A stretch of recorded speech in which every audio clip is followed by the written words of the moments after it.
OK, the second half of this section is all about firewalls.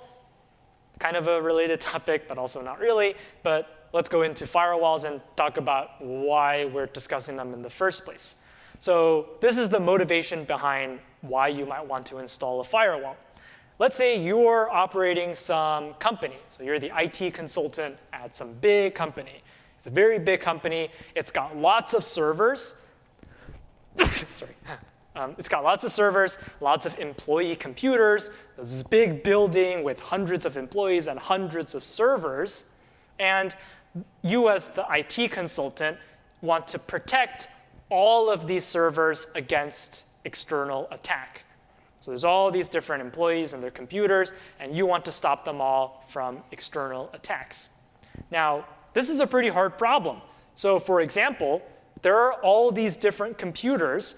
They might all be running different hardware, different operating systems. Each user might have a different pattern of how they're using the internet. Some of them might be using these websites. Some of them might be using these services.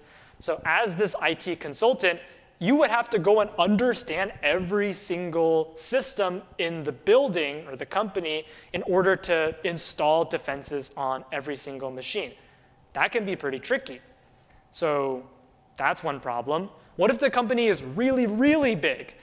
You're only one person. You only have so many hours in a week. You don't have time to go around and secure hundreds of systems. And even worse, what if there are systems that you don't even know about? You thought the printer was secure, but it turns out the printer is also connected to the internet, so you have to go and fix that too. So defending a big network against attack is difficult if you try and go to each machine one at a time to install defenses. So as the poor IT consultant, maybe a better idea is to secure the entire network at once. Don't try and install defenses on every server one at a time. Find some way to do a network-level defense to secure the entire network all at once. That's the idea behind firewalls. It gives us a defense that is more scalable. So here's your first picture of what the firewall looks like. Here are all of the computers inside of the network. Each of these boxes could represent an employee computer or a server, like a printer running inside the company. And all of them, when they want to send packets to the rest of the internet, any website, any service outside of the company, their packets need to pass through your firewall. So this is some computer or machine that you install, and you want to make sure that all of their packets pass through this firewall before going to the internet.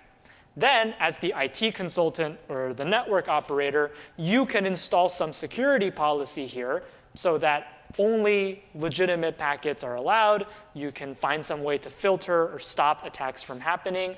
But this is much more scalable than going to each of these little computers and installing a defense. So this is the firewall that you want to install. It's a single point of access that all incoming and outgoing traffic must pass through.